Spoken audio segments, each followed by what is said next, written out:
Ladies and gentlemen, welcome to this Rebuilding Australia Zoom.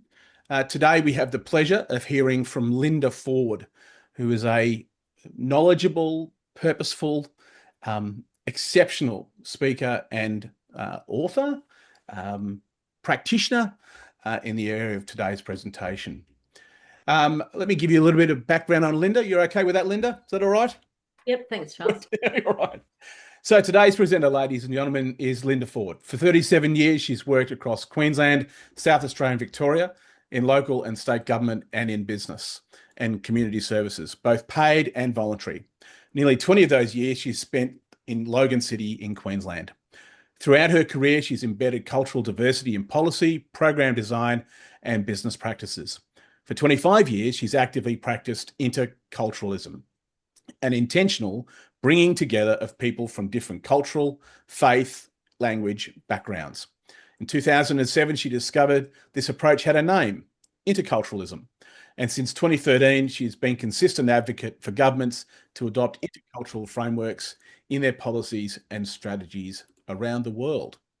So, ladies and gentlemen, welcome Linda Ford. Linda, the floor is yours.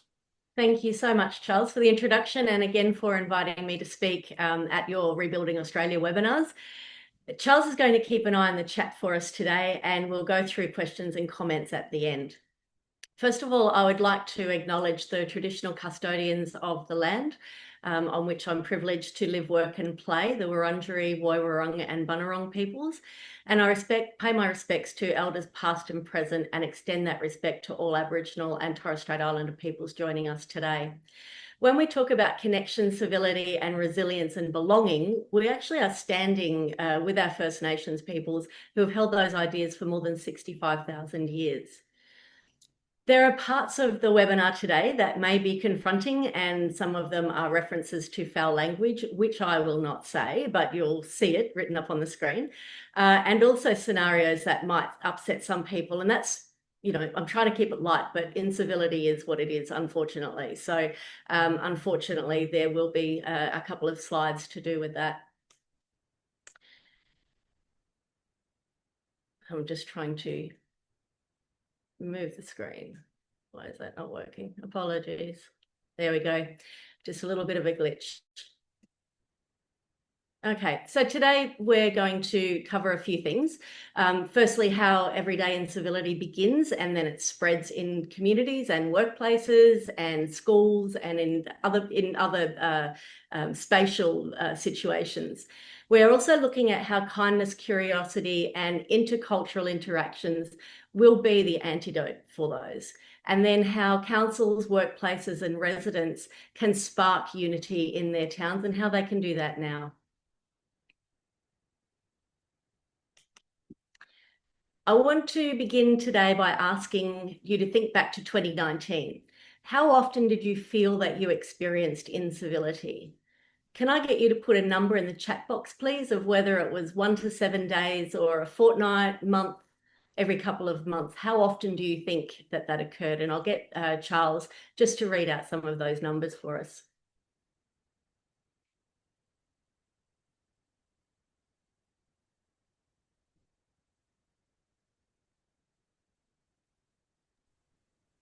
Once a week from Andrew? Yep.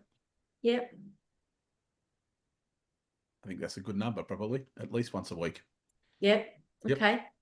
And then the next question becomes, how often in 2025 do you feel that you have or are experiencing incivility in your life? Again, 1 to 7 days, to a fortnight, month, every couple of months. I think it's doubled for me. Yep. Thank you, Jeff. Thank you, Peter. What do we have there, Charles? More often, partly driven through macro climate, says Andrew. And Melissa Penny says more often. Yeah, absolutely. Yeah. So I think, thanks everyone. Charles and I think agree that incivility has increased a lot in the last 6 years, and it's for a lot of reasons. You know, the social media, the polarization and culture wars at the local, state, international levels. Also the economic pressures and cost of living, The after effects of the pandemic as well, I think, have created some lasting psychological and social effects. And then we also have, and because of all of your roles, you'll know this, I don't have to tell you, this decline in civic and community participation, that people are not participating in local organisations anymore. They're not anymore, but as much as they were. They're not volunteering as much as they were. And I think that takes away from us the opportunity that we used to have to meet people who are not like us in many different ways. So the more people, the fewer people that we meet, the more likely it is that we become afraid of people or intolerant of them. So none of us is immune to being on either end of someone else's incivility or being the one who's actually uncivil.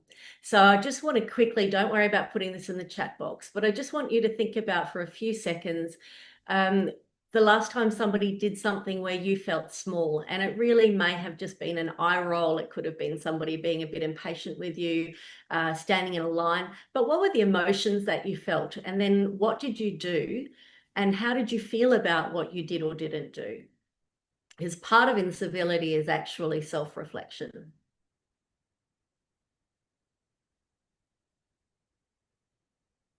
Okay.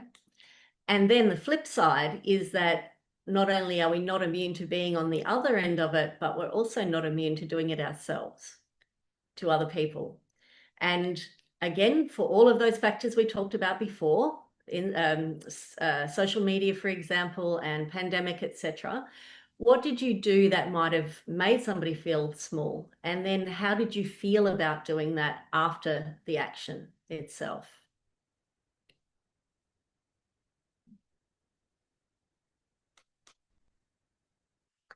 Right, so I'd like to talk now about incivility itself. And it's the sharp moments that stick with us. That it's not always big, although I will talk to you a little bit about one big thing that happened to me recently, but it's not always big. And it's very much about everyday incivility. It's the audible sigh that we give at a checkout, or we hear somebody being that little rude at the checkout woman, or somebody in hospitality. It's posts that are online that mock other people, or who really drive conflict for conflict's sake. They're having fun. And it's also, it could be as simple as the neighbour who doesn't wave at you anymore and you wonder why that might have happened, or doesn't talk to you.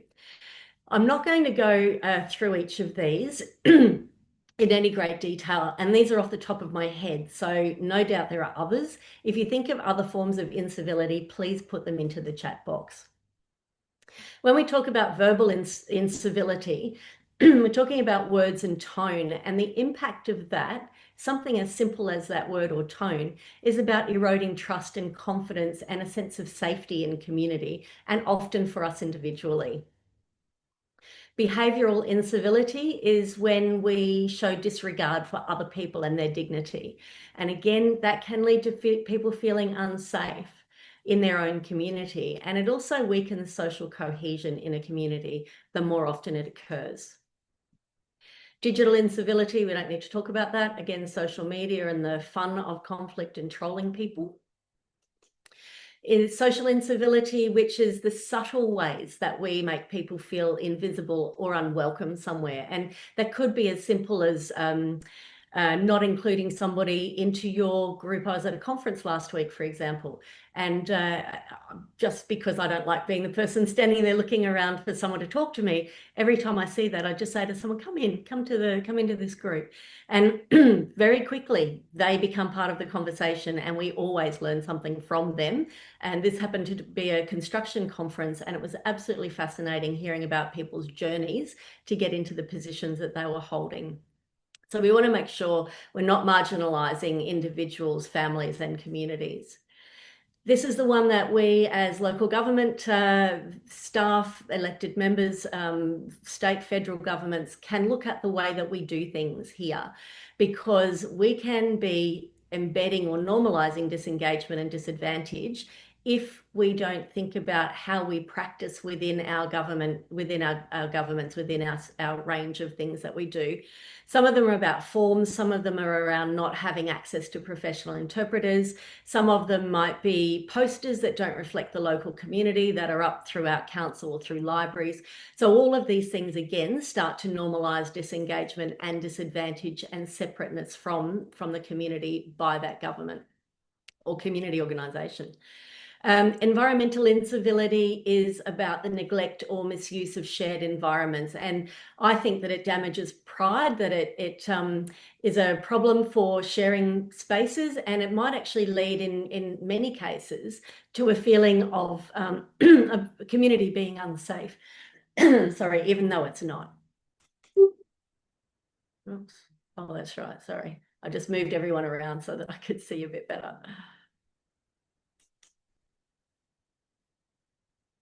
Right, and then emotional incivility. And this is something that older people have told me that they experience much more often than they would like to, which is people basically saying to them, oh yeah, that'll be okay, don't worry about it, or no, I don't have time for that now. And that increases their loneliness because they're much less likely to reach out to get support and assistance and to try to make friends or be included in other groups. And then the final one is around cultural incivility, and that's about failing to pay respect to cultural norms. And again, that's not about where you were born necessarily. It's also about the culture of the community, the workplace, the group that you're involved with. And so I want to know, when did all of this incivility happen? Because it has happened much more often, as we know, over the last 5 years. And when we look at Australia, we see that we are the second highest country on earth for median wealth. Luxembourg's actually the first. We're the 12th country, wealthiest country in the world for GDP, per GDP. And we're the 11th highest standard of living country in the world. So for me, it's like, what the heck, if we are uncivil, if we are the ones who are being rude and who are not respecting other people, then when do we stop? What does this end up looking like? And how much higher do we need to get on all of these scales before we realize how very lucky we are and that we really don't have very much to complain about at all? Now, I want to tell you about an experience of incivility that I had about 3 weeks ago. I think it was the 8th of October. I went back to my hometown of Brisbane, and I had 2 experiences in one day, actually, and both were very unsettling, but the morning experience was the worst. So I was looking for a chemist, and I drove into a shopping centre that I'd been to many, many times over the years. As you can see here on my dodgy little red drawing, if you come around and you turn left, you would see that there is the car park, and that's the left way is the one-way section. I didn't actually know that, and the arrow to indicate to turn left wasn't very clear, and the arrow on the ground was quite faint, the one that says, this way, that arrow. So I almost drove into the parking area the wrong way. As you can see, it wouldn't have created a 4-car pileup. It wouldn't have created any sort of accident. But as I went to drive forward, I saw a man running over to me, coming out of the door of the shopping centre, and he put his head down at my window and he said, "It's one way, you moron." I thought, well, okay, all right. I looked at him and he walked behind the car to go to his car. I reversed. I didn't reverse over him. I just reversed the car, and I turned left into the car park. And as I did that, I saw that his wife was next to my car. And so I asked her why her husband had been so rude to me.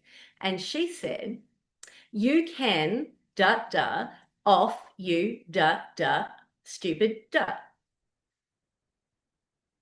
Right. So again, I thought, wow, this is really serious. And this has all happened within the space of a minute. This is awful. And I've been living overseas for 2 years. I'm like, this is awful. What is going on here? Now, my memory of a similar situation as a kid would have been, even if we'd felt any need to get involved in it in the first place, something like, "Hey, mate, you're going the wrong way." If you were with my dad, he would have said, "You bloody wombat." Right? That would have been the most insulting thing, the ultimate insult, "You bloody wombat." So the outcome of my interaction that morning was that I asked the wife to thank her husband, his wife, to thank her husband for giving me a story to tell at this webinar. It was really distressing, but I think the webinar would not have been as good without my little dodgy red line drawing and those slides. Now, as I said, I've been living overseas, and it seems to me to be really different in Australia to when I left 2 years ago. And maybe it isn't. Maybe I was just the frog in the hot water that was sort of, starting to boil. But in comparison to a number of other countries, I lived in 4 countries and we went through 17. So I've got a bit of recent experience. The first thing that I noticed when I got back was the lack of patience and tolerance for other people, such as the Buranda car park. The second is the amount of swearing, and it seems like everyone and everywhere is swearing, regardless of the context or the location. And for me, there was a civility in swearing being limited to the pub or the footy, but I think that's gone now. When I started to think about swearing, I realised that the only adults that I know who do this are people from second or more generation Australian backgrounds. And that's me, 4th generation on every side, 7th on another. So these are the people I know, and I'm like, wow, this is incredible. And I know some Brits who swear, but there aren't as many, and there's certainly nowhere near as many as people who are born in Australia from European backgrounds. And again, I don't understand why. I don't know why it's the case, but I'm also interested in finding out if this is the experience of other people on the webinar. So I'm going to ask you, from 0% being no change at all and 100% being total change, how much has public swearing become more prevalent over the last 5 years in your experience?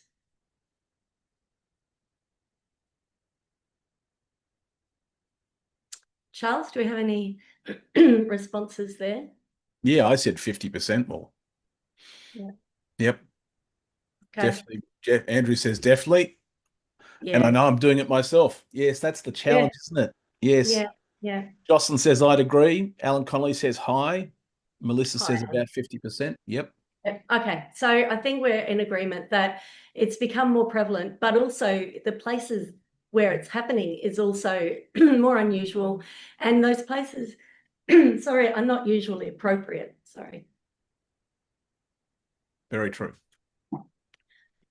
Now, the last bit of incivility that I've seen are people walking down the street and littering. So throwing away a plastic milk bottle after they've finished drinking it, throwing away McDonald's wrappings in the gutter. And around the corner from my house, there was a paint tin that someone had deliberately poured the paint into the gutter to go down the drain. And I'd like to know when it became okay to do this, because it says something about where we live, what we think of other people, what we think of our environment, our wildlife, and how it feels to walk through neighbourhoods that are like this. We know a few things about incivility. First of all, it's contagious. When something happens and it goes unchecked, it's likely to spread. And we know that people who witness or experience incivility are more likely to behave rudely to other people. That one small act of disrespect can outweigh multiple positive interactions. And there have been studies on this negativity bias. A scientist by the name of Gottman has created a 5-to-1 ratio in interpersonal interactions, which shows that one negative act needs 5 positive acts in order to balance it. And that is a real problem, because if you're living in a reasonably isolated way, chances are you may not get 5 positive experiences to help you balance it. We also know that incivility is expensive. Even clearing away litter is expensive. People yelling or acting aggressively starts to have other people withdrawing from participating in society, and that it affects some groups more than others. And, I wonder how would my 85-year-old mother have felt if that man or woman at Buranda abused her, and that's her local shopping centre. What would it have done to my 17-year-old nephew who's learning to drive? What would his confidence have been like? how much more amplified would that experience have been for someone who had experienced significant trauma in their life? And that could be a whole range of trauma, domestic violence, for example. It could have been abuse growing up as children. It could have been something that happened overseas. And then what would it have been like for someone of color? Because I'm almost sure that this man would have brought some kind of racist abuse into that scenario as well. He was a wholly unpleasant individual. And so for me, the next element of all of this is that it can be fixed. And one of the aspects that has occurred over the last, I think, 15 years is that Scanlon Foundation has created the Mapping Social Cohesion report that's come out annually. In 2024, Australia's overall social cohesion score was 78, which was the same in 2023. And we might think, oh, 78 is pretty good. But actually, it's a record low since the index began in 2007. So 2 years in a row have been record lows.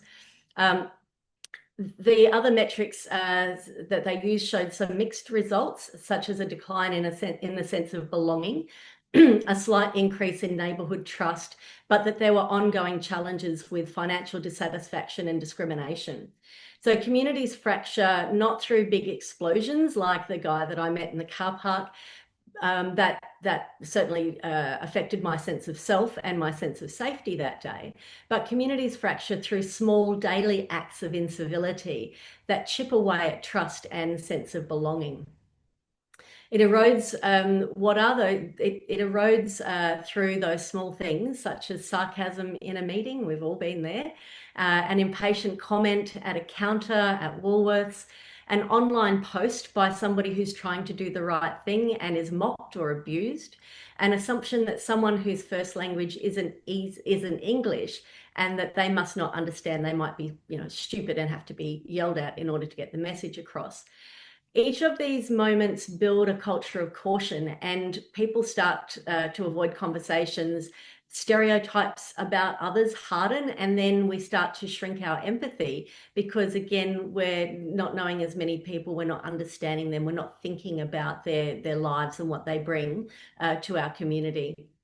And ultimately, communities lose diversity, and then rumours fill the gaps where relationships used to be. But there's fantastic news, which is that civility is contagious as well, and it can be used as an antidote to incivility. We know that a friendly greeting in the street can shift the mood of a whole neighbourhood if it's done often enough by enough people. A calm, curious response can de-escalate an unpleasant conversation. We know that face-to-face connection through research is still the biggest predictor of belonging, which is really important. It means that every time we stop and make eye contact or genuinely listen in our workplace or street or sporting club, that we're building resilience, not just for ourselves, but also our communities. And it's something that all of us can do. It doesn't need a budget and it doesn't need any permission. It's not a policy, it's a practice every single day. It's easy to do because it's also when one person decides that they'll be the first to smile or that they'll be the first to pick up that rubbish. And it really is just as easy as that. It doesn't cost anything at all. So now we've looked at what happens when civility fades in society and the good news about it. But we'll have a little bit of a look now at how to rebuild it. One of the aspects of good news is that communities already have what they need in order to grow from the ground, to grow civility from the ground up. It starts on footpaths, libraries, front yards, and those everyday spaces where people can bump into each other and bump in and not be worried about somebody yelling at them or swearing at them. We want people to be crossing paths and then at that split second in time to decide how they're going to treat each other. And that's intercultural interaction. It's not just about language or faith. Intercultural isn't just about language or faith or where you were born, but it's also the culture of the neighbourhood or a workplace or a public space such as a bike park or a dog park. And it's also about how we're curious, how we bring curiosity to connect with other people, either non-verbally or by having positive interactions with people we don't yet know.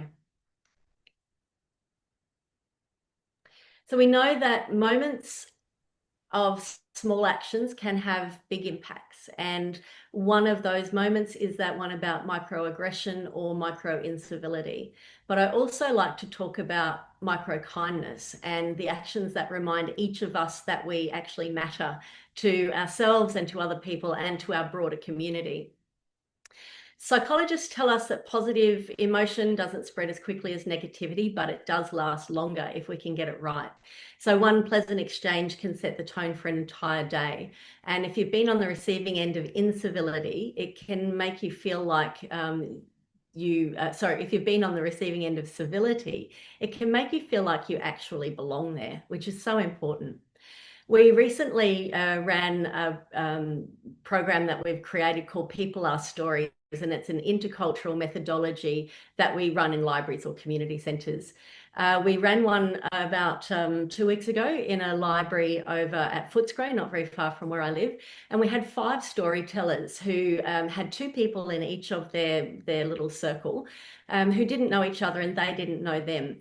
And they just talked for an hour, and that intercultural sharing led to 23% increase in all of the participants' confidence and competence in working interculturally. And more importantly for me is that they had a greater understanding of a person whose story they may not ordinarily have known and that they may have had stereotypes about. So our 5 storytellers, some were born overseas. 2 of them talked about leaving their country due to conflict. One talked about her international aid work. One man told the story of being gay and trying to find his place in society in his early adulthood. And one man talked about growing up in Melbourne in the 1950s and how there's that sentiment about living back in the 1950s. We want that community back. But how Melbourne is a more interesting and vibrant place because of its diversity. And these were all people with stories, like every single one of us on the webinar today. We all have a story. And that's how civility becomes contagious in a society. It's just by getting to know each other. And I keep saying it, and I keep saying to people, it is not difficult. We just need to talk to each other. One of my favourite examples of this comes from Melton, which is a local government area about 40 kilometres west of Melbourne. And a few years ago, Melton City Council used a portion of their existing community grants to encourage intercultural applications for funding. And there were a whole lot of really interesting projects, but my favourite was an Iraqi and Nepalese community project to join together to teach their kids to swim. And as English wasn't the main language of any of the parents, it was wonderful for me to see them laughing together and pointing out their kids and being proud of the kids' progress. And also to see how they became friendlier and more confident about being around each other as the swimming lesson weeks went on. And people might say that that's a really small project, but it ended up that parents were starting to cheer for other people's children as well as their own. Now, that funding was very small. It came from an existing pot of money. There was no extra expense to council, but it just took a new category within the existing pot of money to create ongoing civility within those 2 communities. Now, it hasn't happened yet to my knowledge, but one of the things that I'd really love to see promote civility and intercultural and interfaith interaction is that when there's international conflict that's impacting our communities, we could create a public mural that just says "Still Talking" written on it, because it shows that there are people in local communities who see that resolution is possible, but also that they act as a role model for the importance of conversation to keep peace and belonging and intercultural interaction and civility. And in Melbourne, I'm not sure how many people here are from Melbourne itself. We've just gone through a really tough time in a whole range of different areas, and in some places we're still going through a tough time. And I think if we tell other people that we are still talking, we're still getting through this, then what we end up developing is a sense of leadership and the ability to say to people, we are, because we're still talking, lifting ourselves up and out of these situations. And I think when I hear of people saying it was just a talk fest, I don't think we talk enough. So I love talk fests. I think we should always have talk fests. Now, the one thing that I want to mention before I finish up is about micro leaders.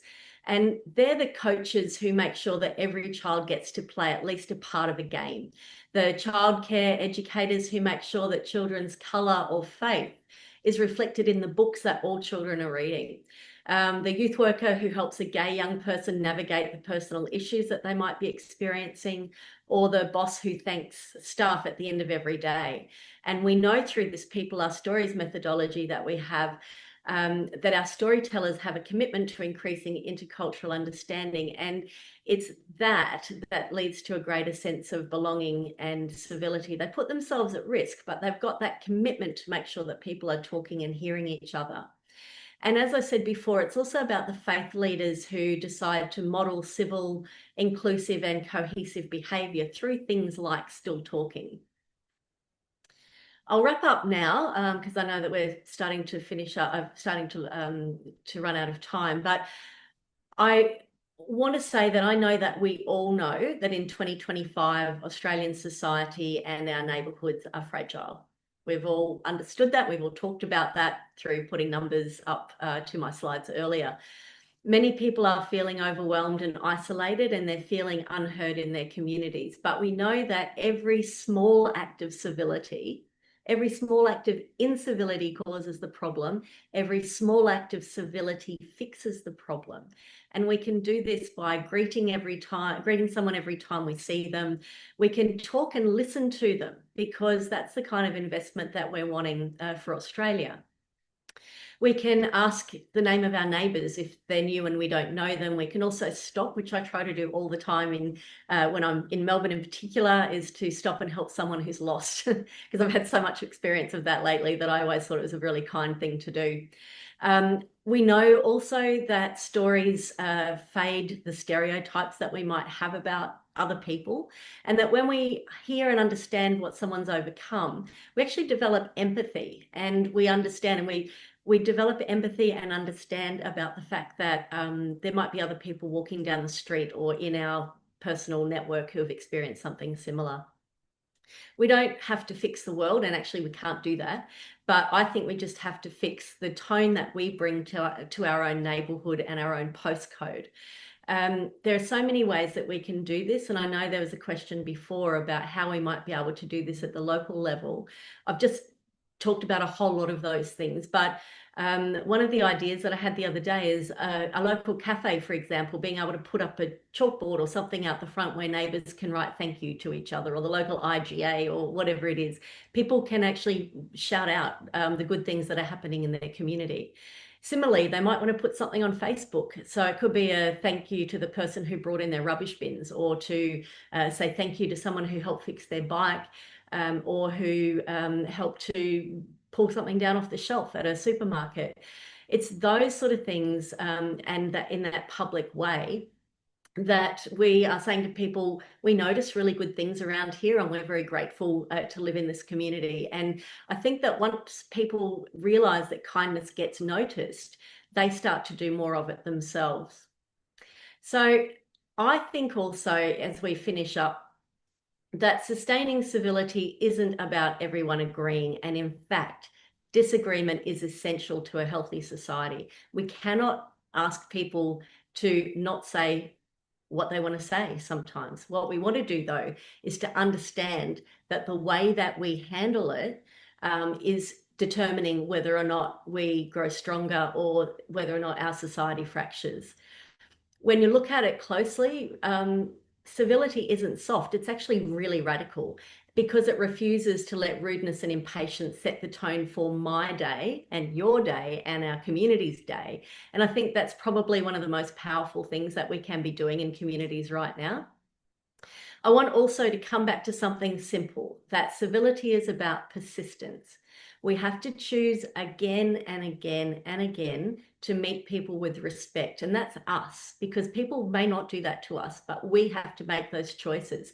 And we have to do that especially when we're tired, or we're busy, or we're frustrated, and we don't want to be standing in line, and we just want to get home, put dinner on. That's the kind of time when we need to be making sure that we are acting in a manner that is civil towards others. It helps us to take ownership also of our shared spaces. And it also allows us to start thinking to ourselves, well, hang on, actually, I'll go first. I'll pick up this rubbish first. I'll say hello first. I'll be the one in line who lets somebody else in. And that's how kindness becomes culture in a community, and it's how civility lasts for the long term in a community. So what I'd like from today is that if you can take one small thing with you, it's that small actions can create big outcomes, and that civility starts wherever we are with whatever we've got, and that we can take a breath before we react. We can wave to someone, we can thank someone, we can listen to someone. None of those things cost us any money or really any time, but it's how we're going to build a better, fairer, kinder, more civil and sophisticated and intercultural neighbourhoods. And also, I think if we extrapolate that we're then going to be building a much better Australia, because I do worry now about where we're going to end up if we keep going. But I am looking forward to how it is that we start to work through this and bring us to a point where people are feeling much safer in their own communities because of civility that we've started. So thank you very much for your attention today. And Charles, I'm not sure whether we have some questions there or some comments that people might like to make. Linda, thank you for that. I've been saying now for a number of months in conversations with people that I think the art of debating has been lost. And I think one of the things that debating actually teaches each and every one of us is the ability to disagree with another person on the other side of the debating room, but not actually get vexatious or angry or aggressive at them, but understand the issue. And I think just going back 2 or 3 slides, the Ruth Bader Ginsburg comment, we can disagree, but without being disagreeable. I think there's some real strength in that commentary. Thank you. That was a great presentation. I'm going to share this with a lot more people. Thank you for that, Charles. Now, I'll just stop sharing my screen.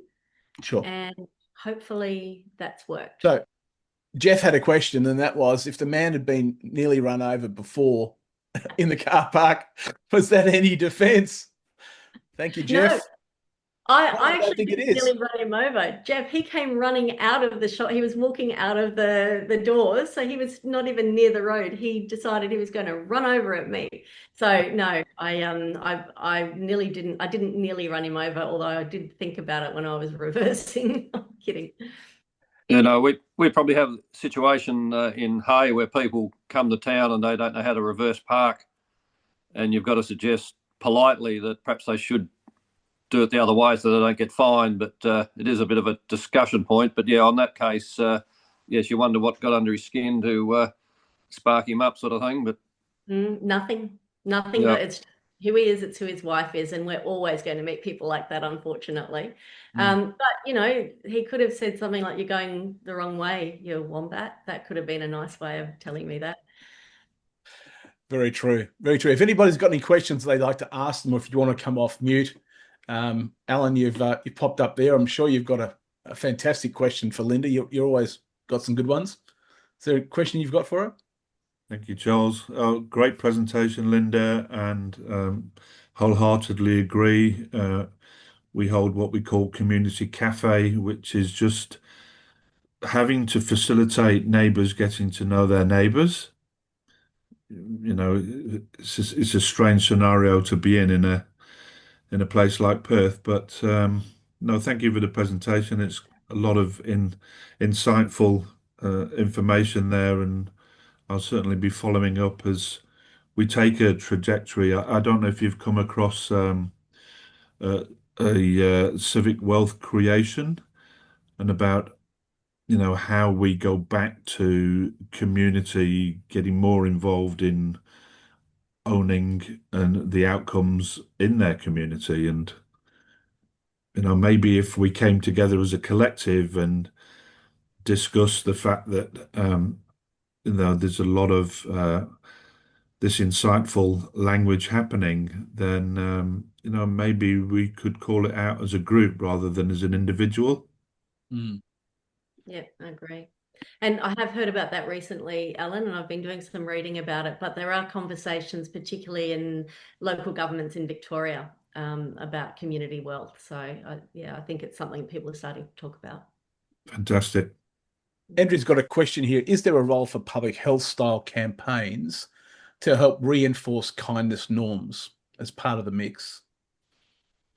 I think there are. I think, though, that it could be done without any money at all. So it could just be asking people, rather than spending a lot of money on a campaign that people may not necessarily take notice of.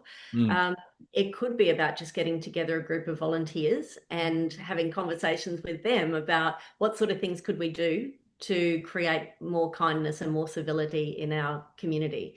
And some of the things that I talked about may well be the sort of things that they suggest. So let's just have the notice board out the front of the IGA, or let's just say hello to each other every single opportunity we get. Just nod, just say hello, just smile.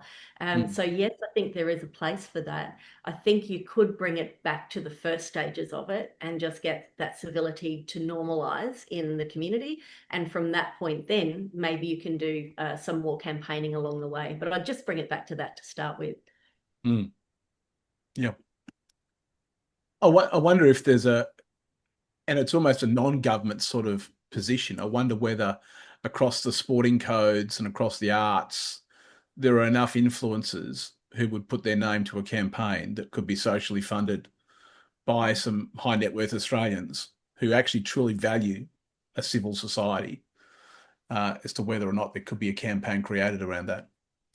Peter, I noticed you're Peter Kenyon in Western Australia there. Peter, if you're free to join us and unmute and share, I can see some of these conversations that Linda has presented today, incivility across rural communities. You want to give us your feedback and thoughts on that, please? Well, firstly, thank you, Linda. I think you just demystified that so well, and I loved the examples you used. I thought that's what we need. I think there are just two things I'd like to add, and I think it really is an extension of what you said. I think the first is, and it all, I think, comes back to leadership. I think how leaders within communities, and particularly within our rural communities, actually walk the talk, demonstrate this stuff.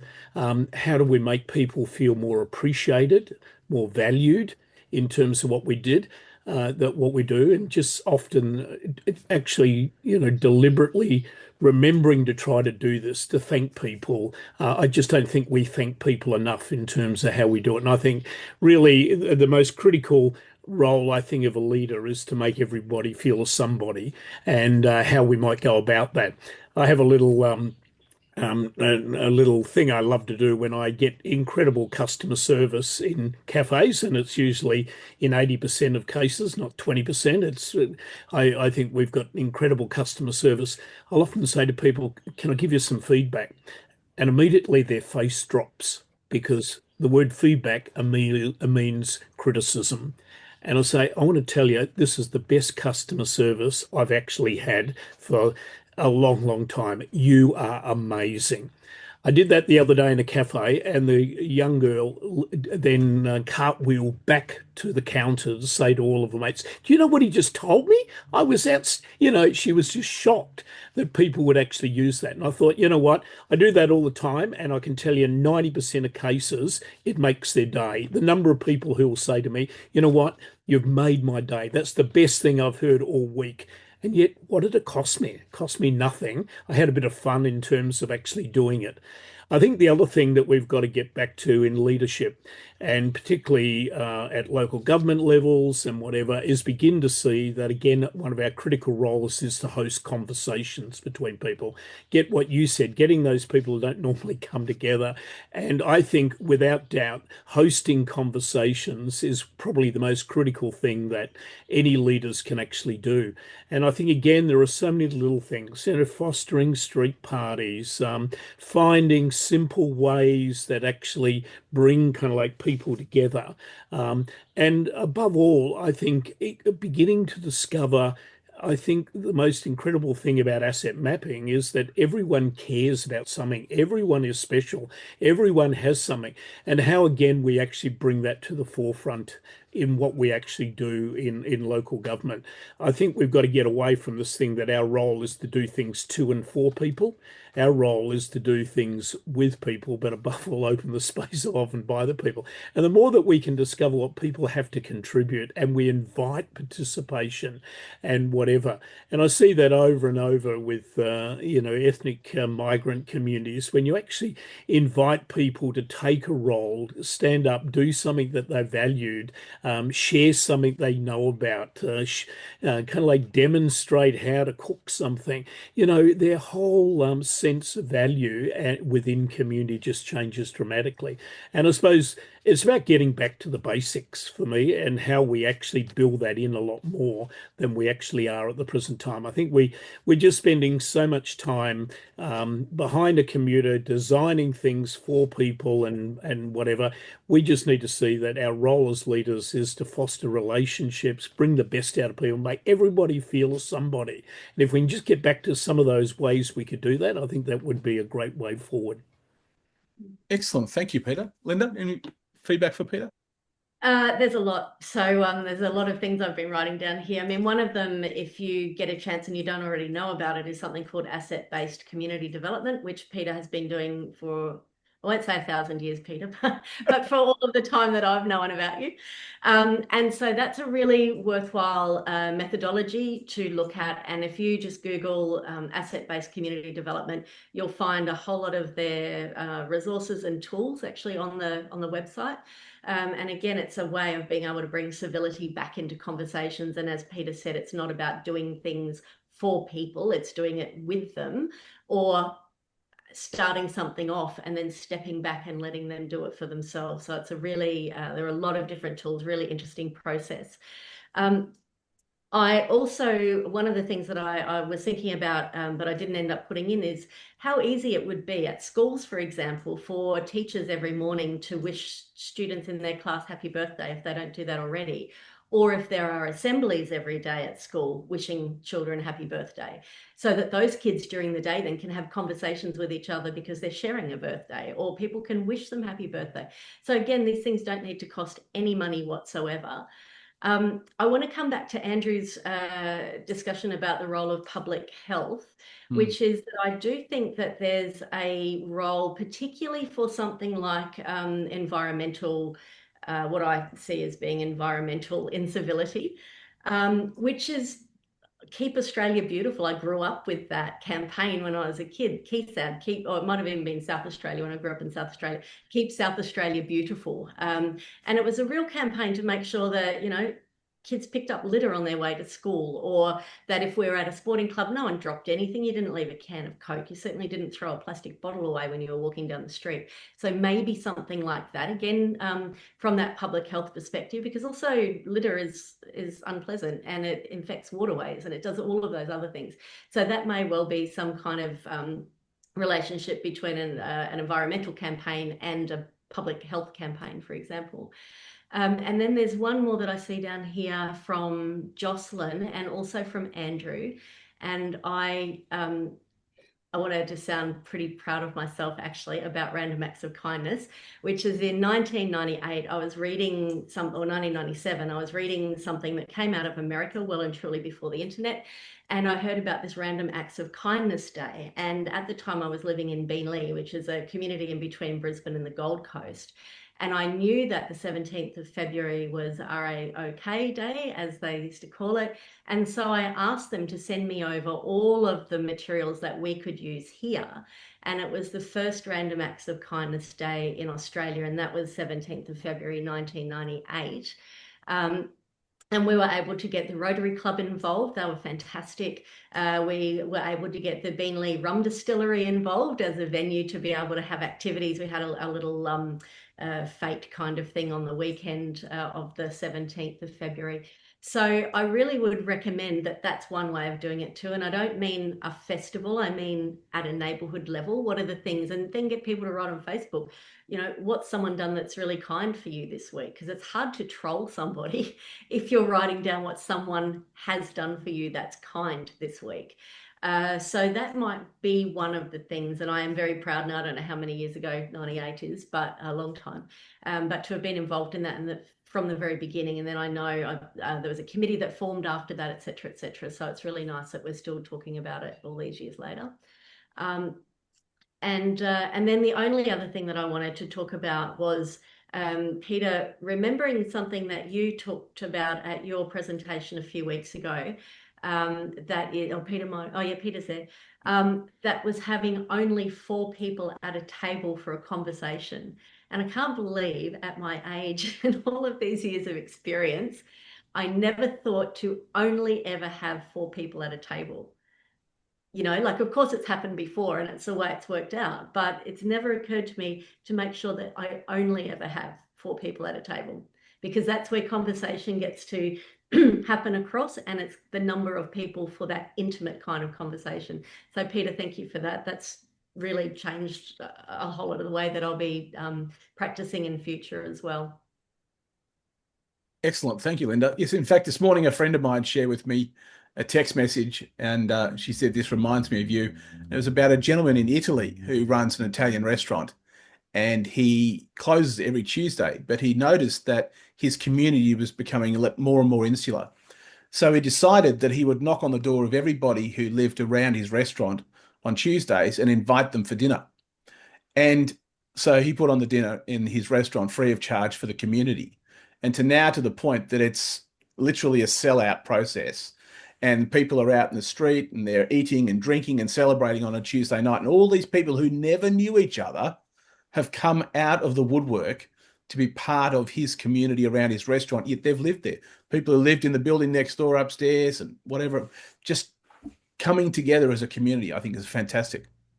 I'd love to see Random Acts of Kindness as a national day far more pronounced. Did anybody else not know of that day? Anybody here? No? I'd never heard of it before. Anyway, does anybody have any other questions for Linda on this issue of civility? I think civility, in fact, I registered a domain name a number of years ago called civilsociety.org, but it's still registered. But anyway, anybody have any other final questions for Linda? It's great to have this sorts of open discussion.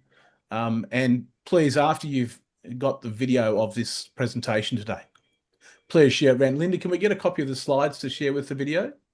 Yep, I can do that. And also people are welcome to link with me on LinkedIn as well, because I skipped through a whole lot of that intercultural interaction today, but that's really what I do for pretty much all of my life these days is intercultural work.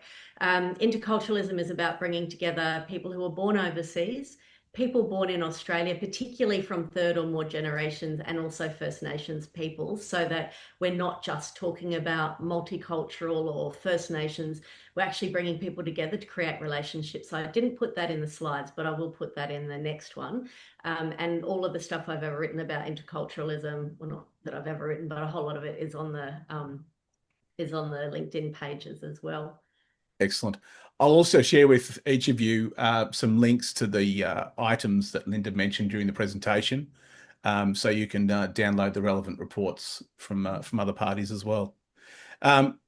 Jeff, I'm glad you didn't get a chance to write many emails. That's great. You were paying attention. That's awesome. I love it. Nothing worse than listening to a webinar and doing work on the side. Linda has a website, yes. We'll share that with each and every one of you. But Linda, the website address is? mosaicis.com.au. So it stands for Mosaic Intercultural Solutions.com.au. Excellent. And I just want to bring attention to what Andrew said here about what he was doing with training. So not telling any of the participants when he was doing training, but actually contacting their workplaces to give feedback about their contributions, so that when they got back to work, that they were given a wrap by their manager for their contributions to the day. I think that's fantastic. I haven't heard of that before. That's a good one. Excellent. Now I'll finish up with the fact that we have one more presentation from Linda on the 26th of November. And the subject for that day is "The Future is Local. Communities that don't talk together don't last together." So we'll put that link for that webinar in the email with this video. So it'll be quite a jam-packed informational email coming out to you all. But it'll be the last one from Rebuilding Australia for the year. You can view all these videos via the Rebuilding Australia website and or the YouTube channel. But thank you once and again for all of you attending today. Great to have you. Linda, thank you for a wonderful, thought-provoking presentation. And you and I will talk, and we'll see each other again on the 26th of November. Lovely, thank you. And I've popped the correct web address into the chat box. Sorry, it's mosaicis, I missed out that s.com.au. Thank you so much, Charles, and I really love working with you, and thank you so much for getting me ready for each of these presentations. Thank you so much, everyone. It's good to meet you all.